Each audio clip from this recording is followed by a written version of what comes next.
Welcome back to Hi Guys, it's your boy BDR and I'm back with another video. Now this is going to be a WWE, PLEs in review. So we're going to be reviewing all PLEs from Royal Rumble all the way to Saturday night's main event. As you know, Saturday night's main event was the last PLE for WWE this year. So I'm just going to be reviewing them, give them, I'm going to be using the out of 10 system, what I liked about the card, what I didn't like about the card, and overall basically how I felt about the pay-per-view. Alright then, as a disclaimer, this is my own personal opinion. If you agree or disagree, comment section right there. As we get started, now let's get started with the first pay-per-view. Now then, for our first PLE, we have the Royal Rumble back in January earlier in this year. For this pay-per-view's rating, I'm going to give it an 8 out of 10. It was a pretty good pay-per-view, not going to lie. Not because, it was in Florida. The Fatal 4-Way for the Universal Championship. It was a pretty nice match, even though it ended in the same bloodline fashion. And both Royal Rumble matches, both the men's and the women, they were also pretty watchable. Not going to lie, Jade Cargill showcase was going on. Bailey winning the Rumble, I was not a fan of it at first, but overall, I would rewatch the women's Rumble this year, and the men's Rumble was just as good as well. And Punk was about to win, but he got injured during the match, and they just switched to Cody winning, and Cody became the first person since Austin in 26 years to win back-to-back Rumbles. So that was another milestone for Cody right there. Overall, pay-per-view was pretty good to watch.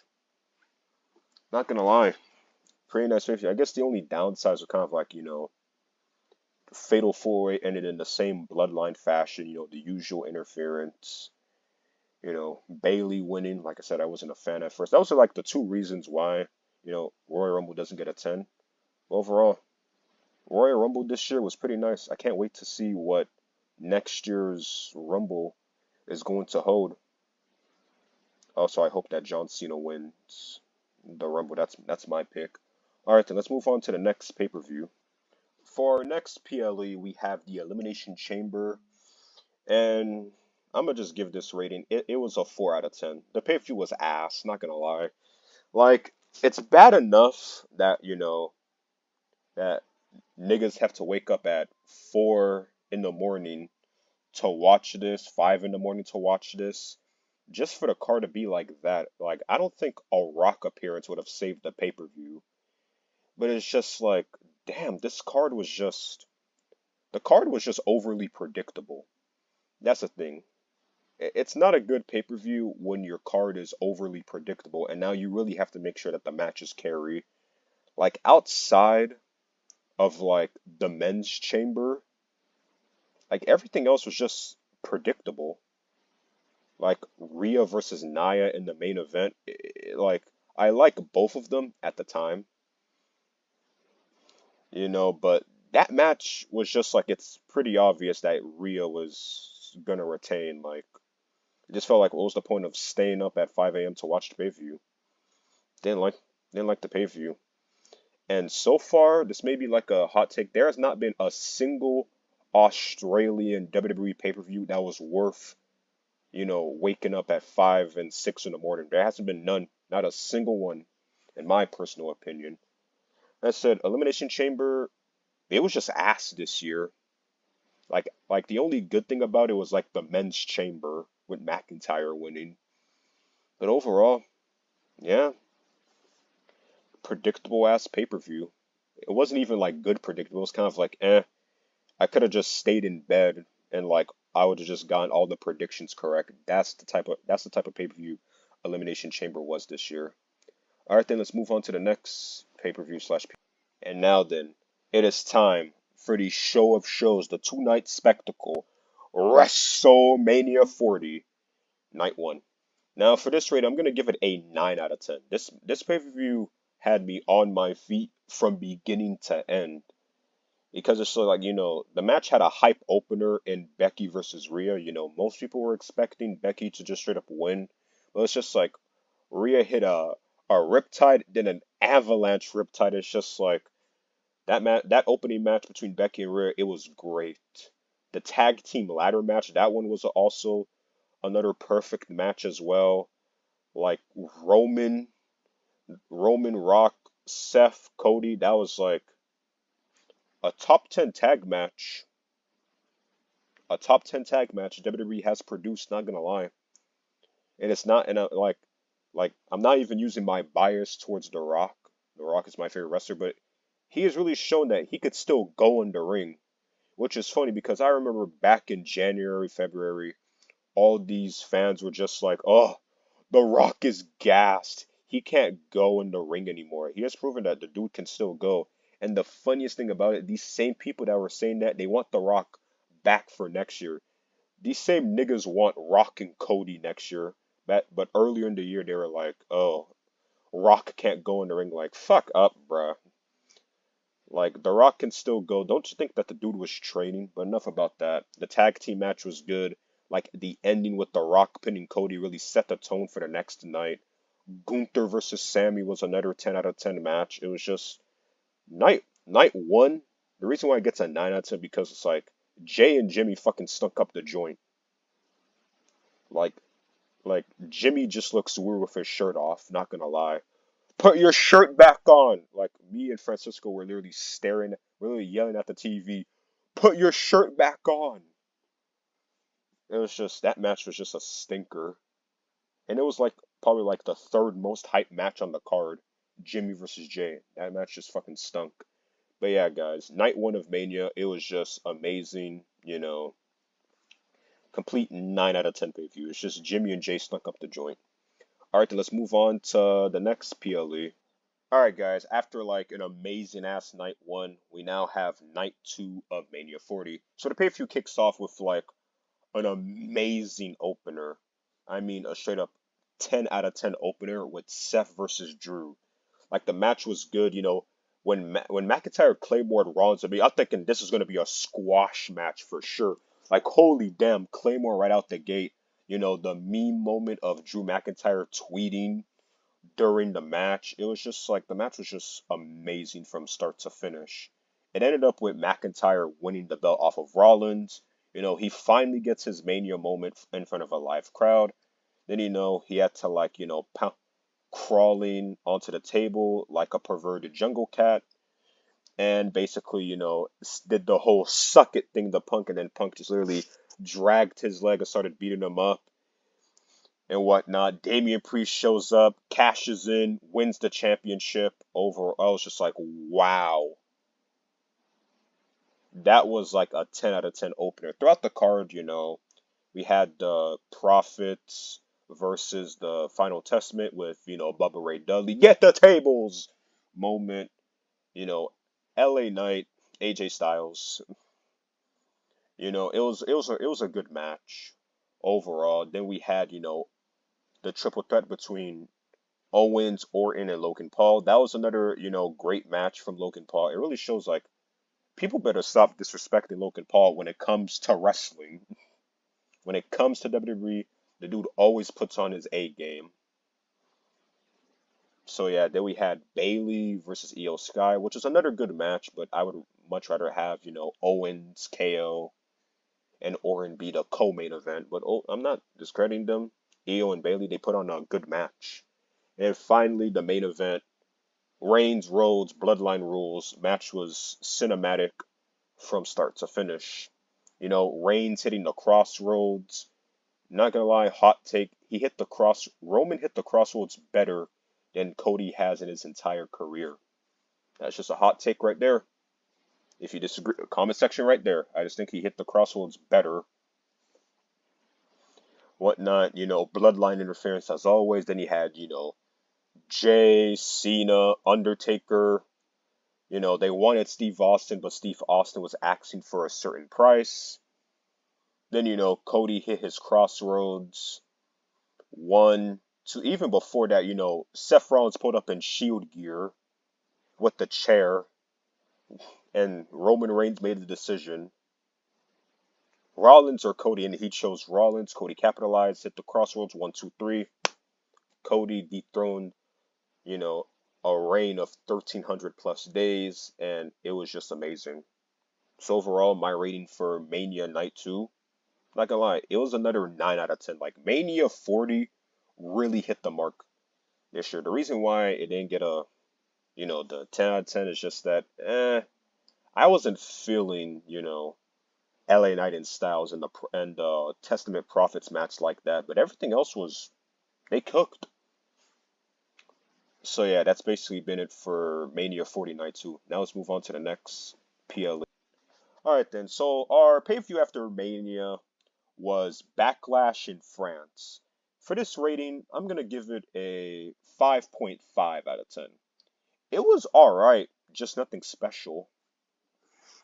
It's just like with this pay-per-view, I think the main vocal points were kind of like, Damian Priest and Cody Rhodes' first televised title defenses. And it was pretty obvious that they weren't gonna lose their first title defense, especially Cody. But there were some other notable things about this pay-per-view. Bianca Belair and Jade Cargill won the tag titles. Oh man, it's just Bianca and Jade Cargill. Assorted chocolates. Yes, ma'am. Yes, ma'am. All right, back to talking about the pay-per-view. The triple threat between, Bayley, Naomi, and Tiffany Stratton. Low-key, in my opinion, that was kind of like match of the evening.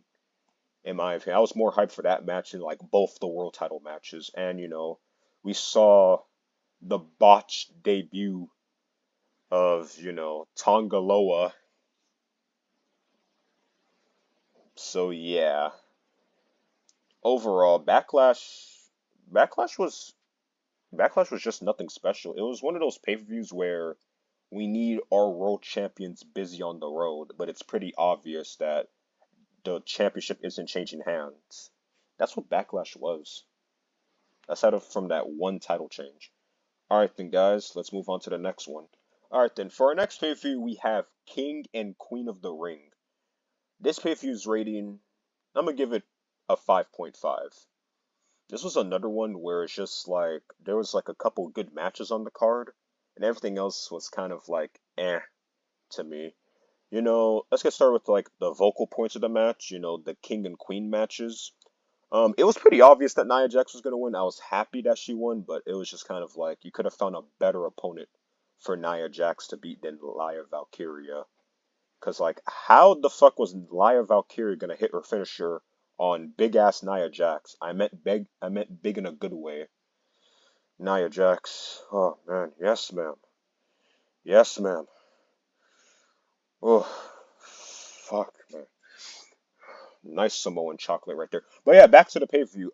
Sami Zayn and Chad Gable and Bronson Reed triple threat IC match was also pretty good. Becky Lynch versus Liv Morgan was like, I don't mind Liv Morgan winning the title. But it's just like in that fashion, it just felt incredibly meh. Wasn't really phased by it. And then Cody Rhodes versus Logan Paul was obviously the best match of the night. Logan, the highlight of that entire, like the best moment of that whole pay-per-view, in my opinion, was when like Logan Paul did that splash onto the top from the top rope into the table while spitting out the prime. It was just like that was like the best moment of that pay-per-view. It really shows that Logan Paul, I don't understand why people be like Logan isn't good in the ring. He is good in the ring. He improves every single time in the ring. We need that Logan Paul world title run, but unfortunately, he claims that he is retired now. It could just be bait, but I would love to see a Logan Paul title run. I don't care who gets mad at this. I don't care. So yeah, that was basically King and Queen of the Ring. Oh yeah, Orton versus Gunther. Good match, just awful finish. Winning by winning by controversial pin. Yeah, I'm not a fan. Overall, King and Queen of the Ring was another one that was just like it was watchable, but nothing special. All right, let's move on to the next. All right then. So for our third straight international pay-per-view now, we have Clash at the Castle. Now my rating for Clash at the Castle was 5 out of 10. I was kind of disappointed at this card, not gonna lie. Wasn't too disappointed, but I was still a bit disappointed in this card. Mainly for like a couple of things. Chad Gable versus Sami Zayn, you know, people heard the news that Chad Gable re-signed with the company, so people thought like, you know, including myself, okay, Chad Gable now has to win the IC title, and then he just comes up short again, and Sami Zayn basically tells him no more chances.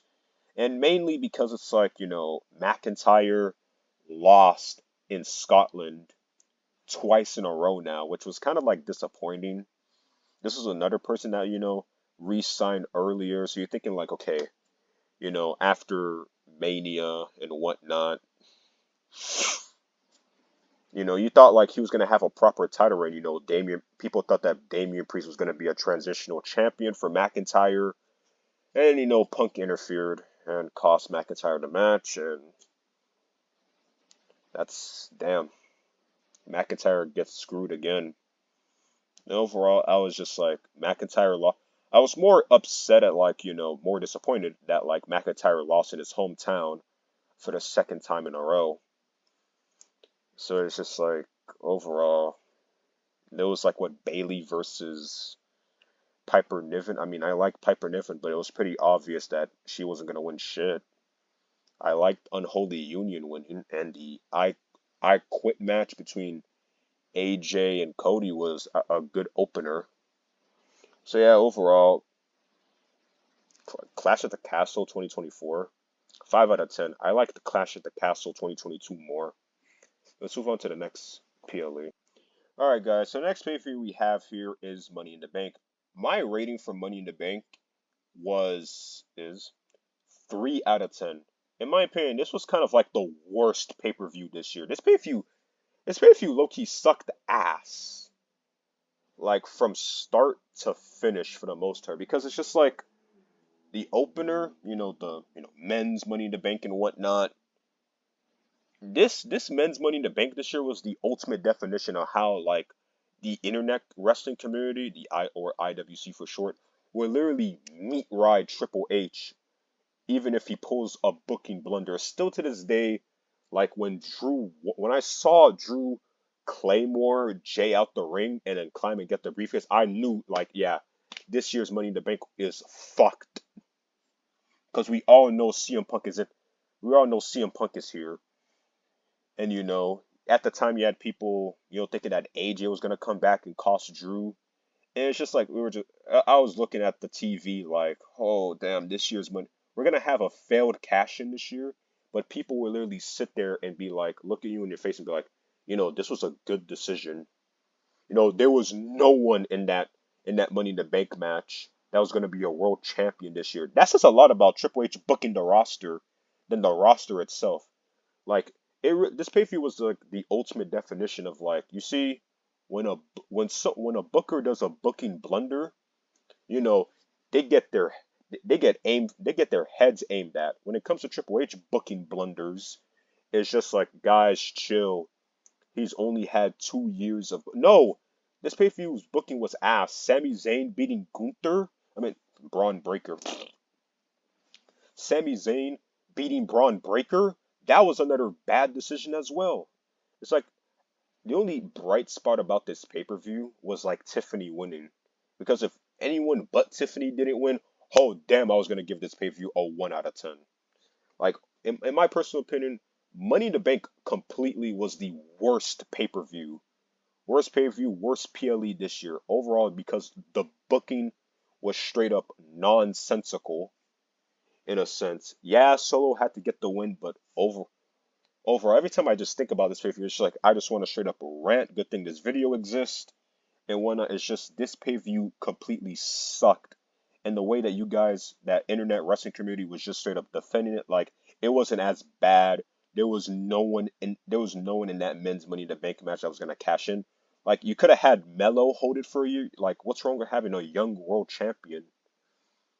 And for these people that be like, there was no one good enough to cash in on either Cody or who was world champion, Priest at the time. Like you're telling me that Triple H, they're telling me there was no one in either Raw or SmackDown locker rooms that could have like cashed in on either one of them. Yeah, that's shit. Because if Vince McMahon was still booking, you guys would be aiming for his head, straight up aiming for his head. But Triple H, right? He gets this, Triple H can't do nothing wrong in terms of booking. Like overall, like Money in the Bank sucked this year, and it really has me thinking that Money in the Bank needs to be scrapped because I feel like both Vince and Triple H have lost the plot of Money in the Bank. Like Money in the Bank is supposed to elevate someone, not sacrifice it for an already top tier feud in the company already in Punk and that's another thing too. It's like when Vince a couple years ago sacrificed the men's Royal Rumble, the men's Elimination Chamber for Brock and Roman for that Mania 38 bill, people were fuming. People were fucking fuming. But Triple H sacrifices the men's Money in the Bank for Punk and Drew, and people just sit there and be like, "This was a good decision." Like they sacrificed Money in the Bank to elevate a feud that was already like one of the best feuds in the company already. It didn't need to sacrifice Money in the Bank, but yeah. Remember, guys, suck off Triple H. Yeah, he's an 11 out of 10 booker. All right, then that's enough, ranting right here about Money in the Bank. Completely sucked ass. And yeah, let's move on to the next PLE. All right, then. So we have, SummerSlam, the second biggest show of the year. For my rating, I'm giving it a 9 out of 10. Now you may be thinking, you basically ranted it onto Money in the Bank. Yeah, Money in the Bank was, in my opinion, the worst pay-per-view of the year. Like, it was just bad booking all around that pay-per-view, aside from Tiffany winning and whatnot. So, yeah. SummerSlam, it was actually cooked perfectly. In a way, like from start to finish, there was just right decisions all around. Even the opener, I really thought that Rhea Ripley was just gonna win the title back. Easily then like Dom betrayed her and whatnot, tongued out Liv at the end of the match. There goes a shot of Rhea being heartbroken. And overall, ever since then, it's like I'm thinking, wow, this really was the better decision to have Liv retain. And then going on forward, Sammy and Braun finally winning, even though me personally, Braun should have won at Money in the Bank. But, that's just me. LA Knight and Logan Paul had an awesome match. Possibly LA Knight's best match this year. Not gonna lie, it probably is LA Knight's best match. And then, Nia versus Bailey. I guess the one thing I had a problem with it was kind of like I wish it didn't take two annihilators to beat Bailey. It should have taken only one. That first annihilator should have just ended Bailey right then and there. And, Seth, Seth, Drew, and Punk. They had a nice, show. Whatnot. The Punk and Drew match was nice. Seth Rollins playing, neutral referee was a good thing as well. Drew got the much deserved win, much needed win. Damien and Gunther had a good match even before Balor interfered, cost Damien the match. Gunther became world champion, and Cody versus Solo was a good match, even with the usual bloodline interference. Roman showed up, the crowd went nuts. Like even for like an expected return, the crowd still went nuts when Roman came back. And like a fun fact about, when Roman showed up, he made over $1 million in just like the first hour of him coming back. And they had a special bloodline, like limited edition belt that sold out within an hour. And mind you, these belts, these special edition belts cost way more than replicas. These belts range for at least $600, $600 to $700, and it's sold out like hotcakes. Yeah, guys, that's the aura of Roman Reigns right there, the OTC. Cody retained, and you have the shot of Solo screaming with Jacob Fatu. Overall, SummerSlam was like up there. I would argue that like SummerSlam was better than Mania Night 2. Like I enjoyed SummerSlam from start to finish. My only problems were kind of like Braun should have won the title at Money in the Bank, and Nia needing more than one annihilator to take out Bailey. But other than that, great pay-per-view, really great pay-per-view. All right, then let's move on to the next PLE. Alright then guys, for the last August pay-per-view of the year, we have Bash in Berlin. What was it? Germany pay-per-view. For my rating, I give it a 5 out of 10. This card was overly predictable. It was just way too predictable. The matches, like there were some of the matches that were good, but it was just overly predictable.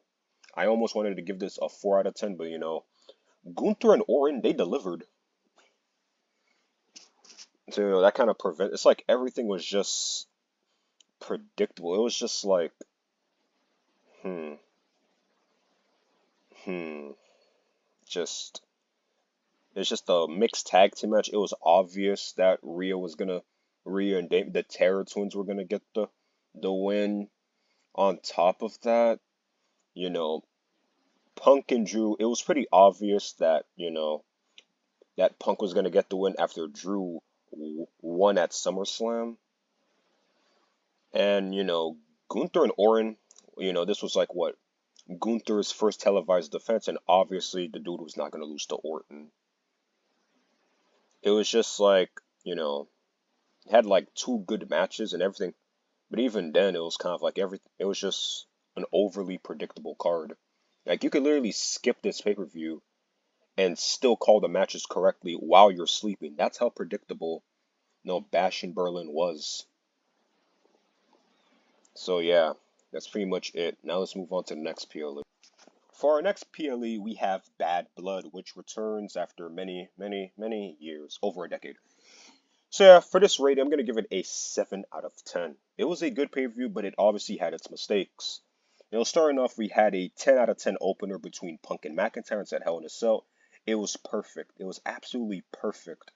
I could understand why people were heated that, bloodline stuff made it to the main event, why people were over here screaming about bloodline politics wins again. I mean, you weren't going to have The Rock open the show. This isn't the early 2000s and the 90s. So something had to be sacrificed, and it wasn't going to be bloodline stuff. Overall, they had a perfect match. They really did.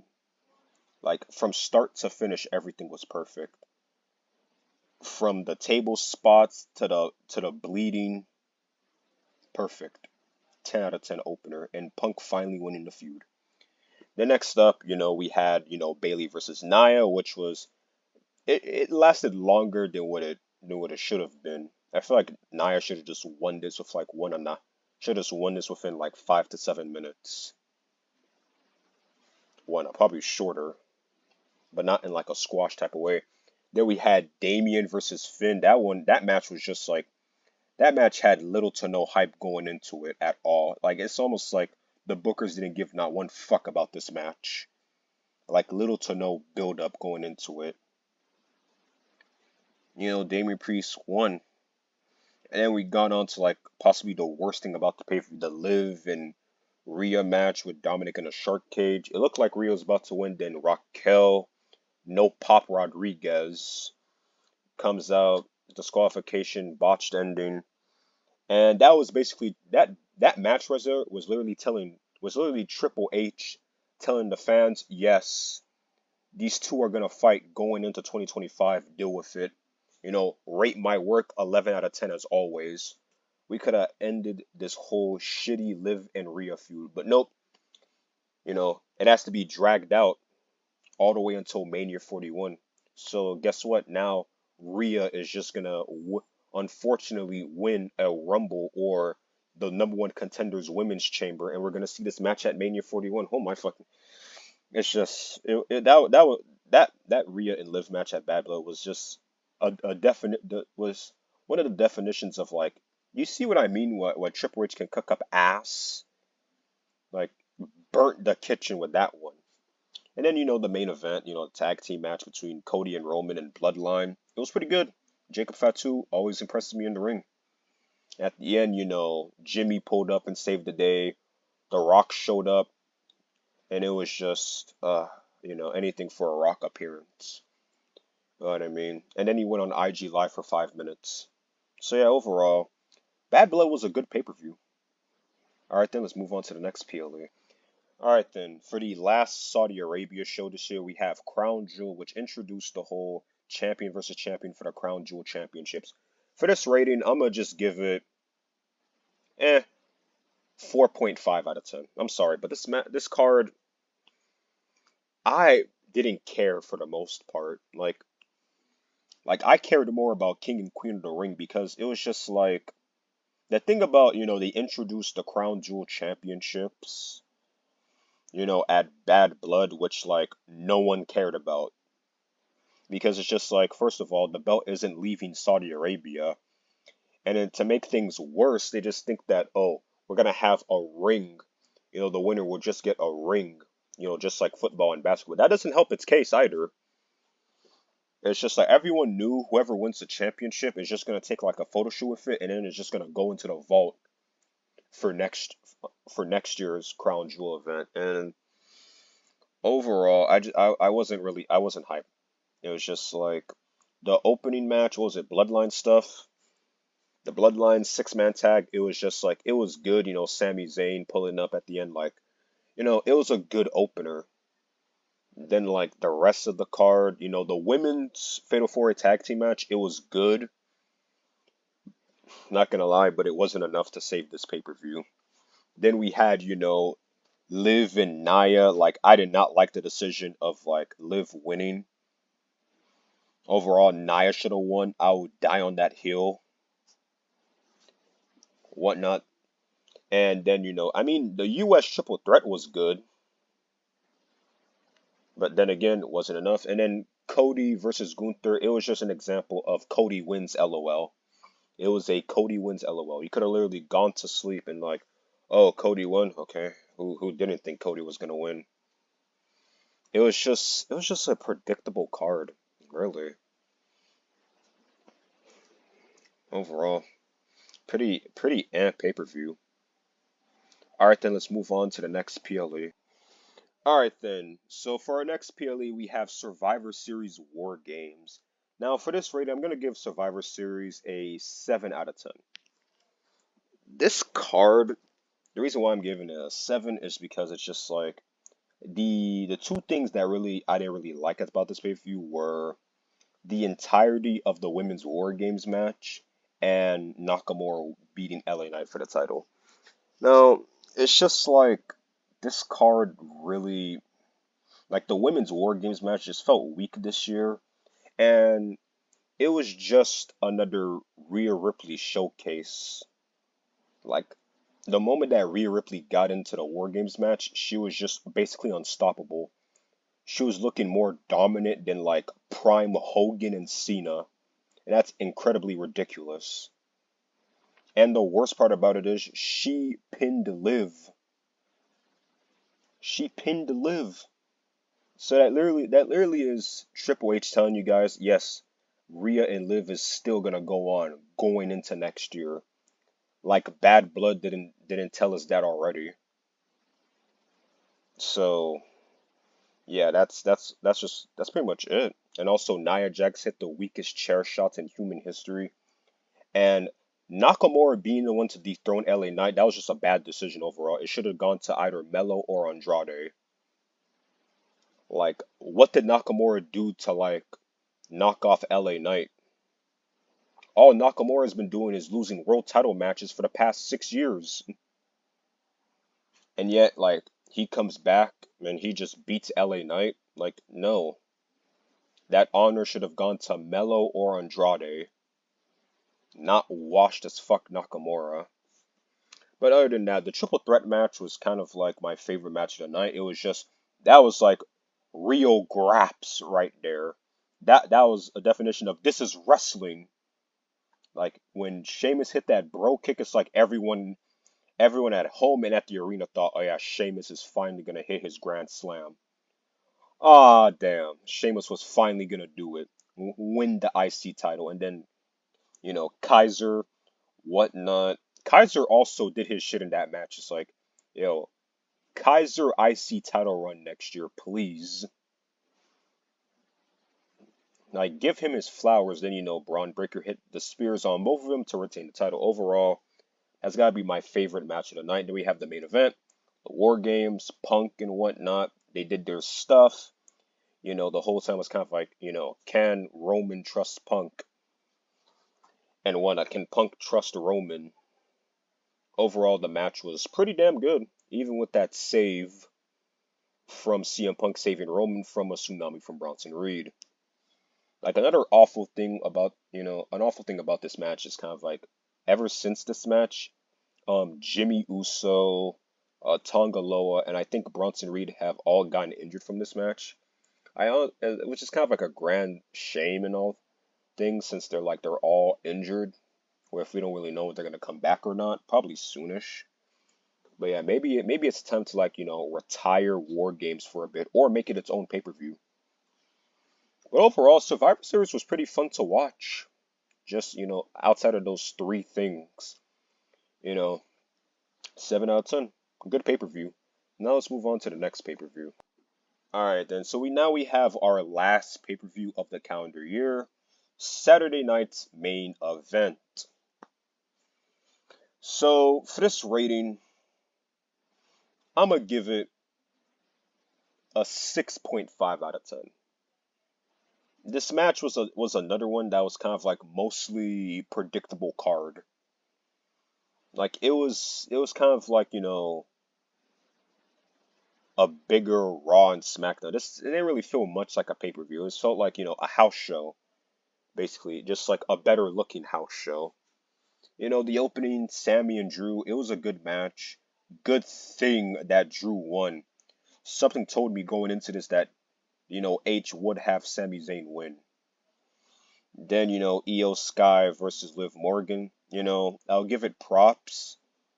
Liv Morgan actually won clean. I just thought that, interference was gonna help out Liv, and then at the end, for some odd reason, Rhea Hogan came out for some reason and taunted Liv. Like, oh boy. Another pay-per-view reminder from Triple H that, like, Liv and Rhea is gonna go into Mania 41 whether you like it or not. Rate my work 11 out of 10 as always. And then, Gunther, Priest, Finn. Finn was literally in that match to take the pin. It's so crazy how people thought this was Finn's night. He's gonna win. Yeah, he's gonna do something, all right. Take the pin.